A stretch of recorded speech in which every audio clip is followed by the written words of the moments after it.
اعوذ باللہ من الشیطان الرجیم بسم اللہ الرحمن الرحیم وَيَعْبُدُونَ مِن دُونِ اللَّهِ مَا لَا يَنفَعُهُمْ وَلَا يَضُرُّهُمْ وَكَانَ الْكَافِرُ عَلَى رَبِّهِ ظَهِيرًا وَمَا أَرْسَلْنَاكَ إِلَّا مُبَشِّرًا وَنَذِيرًا قُلْ مَا أَسْأَلُكُمْ عَلَيْهِ مِنْ أَجْرٍ إِلَّا مَنْ شَاءَ أَنْ يَتَّخِذَ إِلَى رَبِّهِ سَبِيلًا وَتَوَكَّلْ عَلَى الْحَيِّ الَّذِي لَا يَمُوتُ وَسَبِّحْ بِحَمْدِهِ وَكَفَى بِهِ بِذُنُوبِ عِبَادِهِ خَبِيرًا۔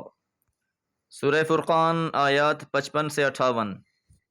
پچھلی آیات میں ہم نے یہ بات جانی تھی کہ اللہ وہ ہے جس نے ملا دیا دو سمندروں کو، ایک کا پانی شیریں اور خوشگوار ہے اور دوسرے کا شور و تلخ، لیکن وہ آپس میں ملتے نہیں، ان کے درمیان میں پردہ حائل ہے۔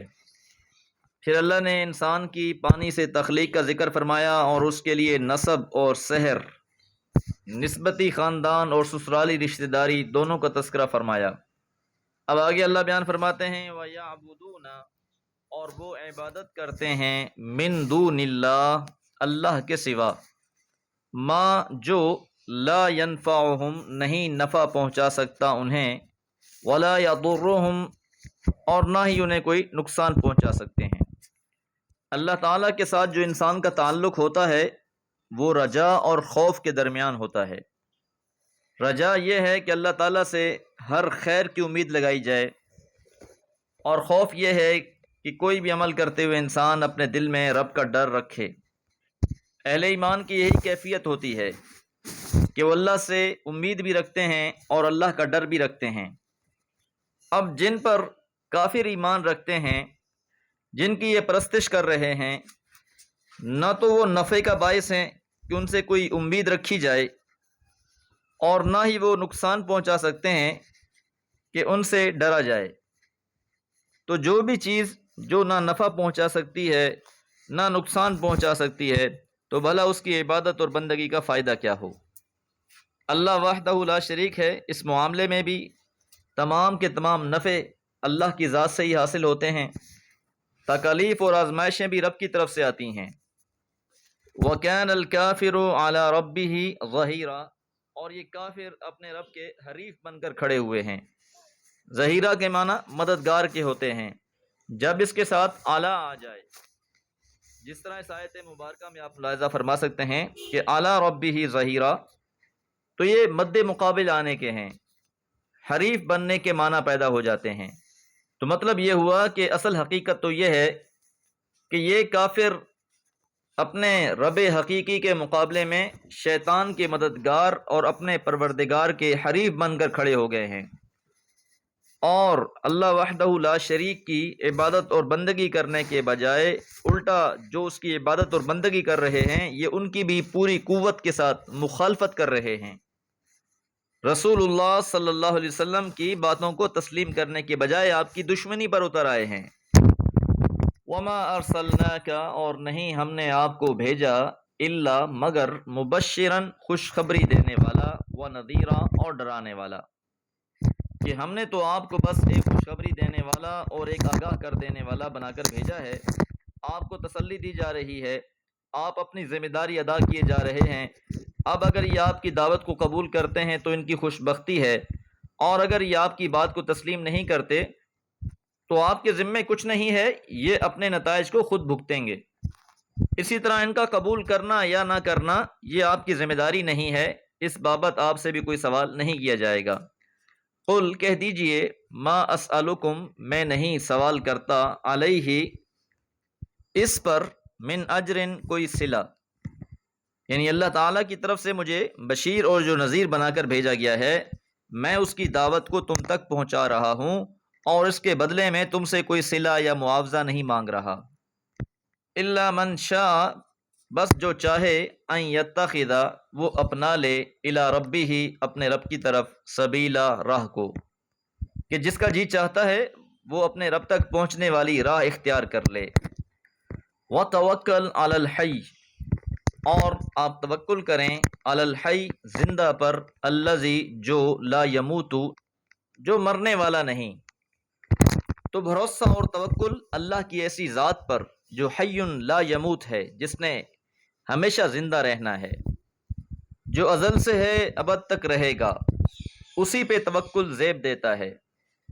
اور اس میں ایک لطیف سا اشارہ بھی ہے مشرکوں کے لیے کہ جن کی تم پرستش کر رہے ہو وہ تو مر چکے ہیں، جن نیک اور صالحین لوگوں کی مورتیاں تم نے بنا رکھی ہیں ان کی پرستش کر رہے ہو وہ زندہ نہیں ہیں، اور اگر تم نے خام خیالی مورتیاں بنا رکھی ہیں تو ان میں زندگی ہی نہیں ہے۔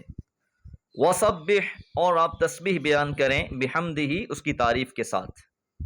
تو حصول صبر اور توکل کا سب سے اہم وسیلہ اللہ کی تعریف، اللہ کی تسبیح ہے۔ قرآن مجید میں جہاں کہیں بھی نبی صلی اللہ علیہ وسلم کو صبر اور توکل کی تلقین فرمائی گئی ہے، وہاں زیادہ سے زیادہ اللہ کی تسبیح اور تحمید میں مشغول رہنے کی تاکید بھی کی گئی ہے۔ اسی طرح نماز کی بھی تاکید کی گئی ہے۔ وَكَفَى بِهِ، اور وہ کافی ہے، بِذُنُوبِ عِبَادِهِ خَبِيرًا، اپنے بندوں کے گناہوں سے آگاہ رہنے کے لیے۔ کسی بھی بندے کا کوئی عمل اللہ کے علم اور مشاہدے سے باہر نہیں، وہ اپنے بندوں کے اعمال سے خوب واقف ہے اور وہ اس معاملے میں خود ہی کافی ہے۔ دعا ہے اللہ تعالی ہم سب کو سیدھی راہ پر قائم رکھے۔ وما علیہ الا البلاغ۔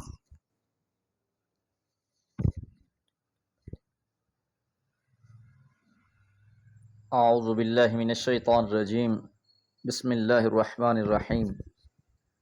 الذي خلق السماوات والأرض وما بينهما في 6 أيام ثم استوى على العرش الرحمن فاسأل به خبيرا وإذا قيل لهم اسجدوا للرحمن قالوا وما الرحمن أنسجد لما تأمرنا وزادهم نفورا تبارك الذي جعل في السماء بروجا وجعل فيها سراجا وقمرا منيرا وهو الذي جعل الليل والنهار خلفة لمن أراد أن يذكر أو أراد شكورا۔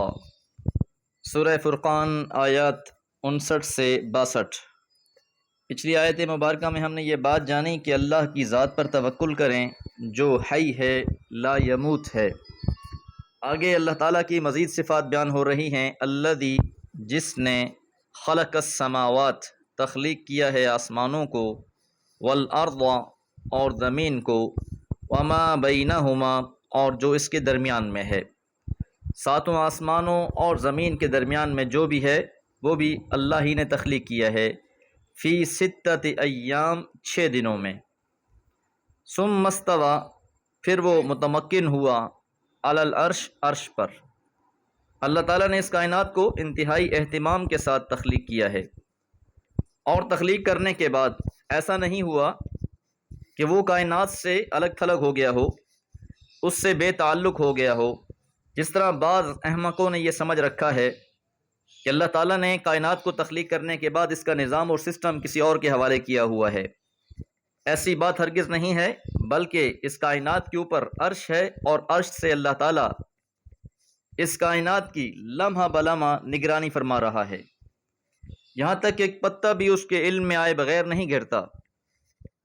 الرحمن فاسأل بہ، رحمان سے پس آپ سوال کریے، خبیرہ، وہ خوب خبر رکھنے والا ہے۔ اللہ تعالیٰ کی صفت الرحمن بیان کی گئی ہے کہ اللہ تعالیٰ نے اس کائنات کو رحمت کے ساتھ تخلیق کیا ہے۔ تو جو بھی اللہ تعالیٰ کی صفات ہیں وہ حقیقی صفات ہیں۔ اللہ تعالیٰ ہر چیز سے خوب واقف ہے، خبر رکھنے والا ہے، اس لیے اس نے اپنی صفت خبیرہ یہاں بیان فرمائی ہے۔ وَإِذَا قِيلَ لَهُمْ، اور جب ان سے کہا جاتا ہے اسجدوا، سجدہ کرو، للرحمن، رحمان کو، قالوا، کہتے ہیں، وما الرحمن، رحمان کون ہے؟ کہ جب بھی ان نادانوں کو رحمان کو سجدے کرو، اسی کی عبادت کرو، تو یہ بڑی رعونت کے ساتھ کہتے ہیں، بڑے تکبر اور گھمنڈ کے ساتھ کہتے ہیں کہ رحمان کون ہے۔ اللہ کی صفت رحمان سے اہل کتاب بھی واقف تھے، لیکن مشرکین مکہ زیادہ تر اللہ تعالیٰ کو اس میں اللہ ہی سے پکارتے تھے۔ قریش کے سرداروں نے ایک بدگمانی یہ بھی پھیلا رکھی تھی کہ قرآن مجید کو بنانے میں اہل کتاب کا ہاتھ بھی شامل ہے۔ اور لفظ رحمان کو بطور دلیل پیش کرتے کہ دیکھو اہل کتاب بھی اس لفظ کا تذکرہ کرتے ہیں اور یہ پیغمبر علیہ الصلوۃ والسلام بھی اس لفظ کا تذکرہ کر رہے ہیں، گویا اہل کتاب محمد الرسول اللہ کے ذریعے ہم پر اپنا دین نافذ کرنا چاہتے ہیں۔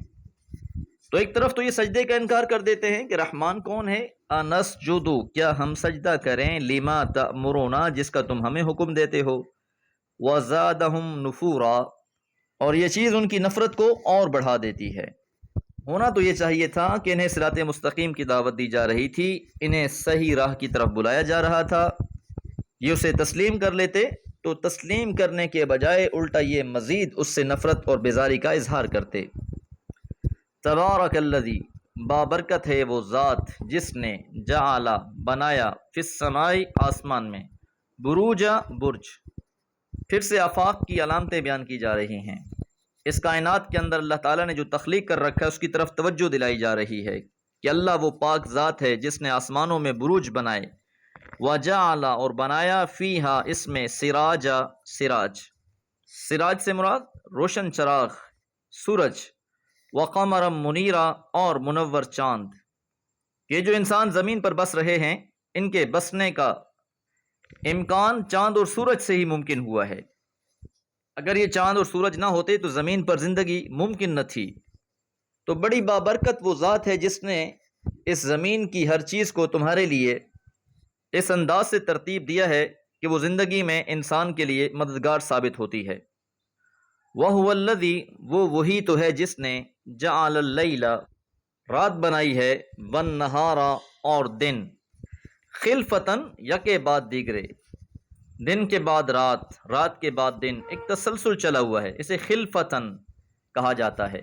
لمن ارادہ جس نے ارادہ کیا، ان یذکر کہ وہ نصیحت حاصل کرے، او ارادہ شکورا یا جس نے ارادہ کیا ہو کہ وہ شکر گزار بن جائے۔ ذکر عقل کا فعل ہے اور شکر دل کا فعل ہے۔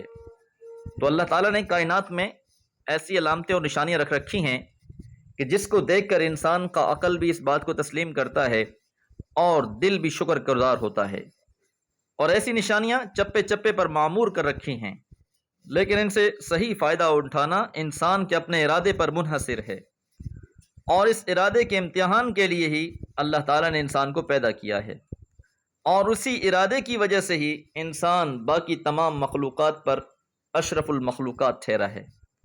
اس معاملے میں انسان پر کوئی جبر نہیں کیا گیا ہے۔ تین باتوں کا تذکرہ ہوا، سب سے پہلے بروج۔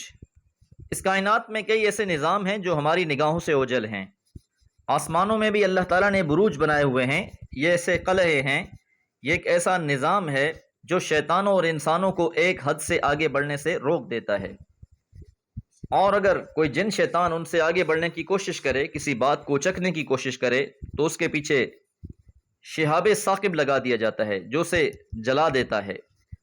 اسی طرح فرشتوں کے بھی مقامات آسمانوں میں مختلف ہیں، کچھ ایسی جگہ بھی ہیں جہاں صرف مقرب فرشتوں کے سوا کوئی اور رسائی نہیں رکھ سکتا، صرف مقرب فرشتے ہی وہاں تک رسائی رکھتے ہیں۔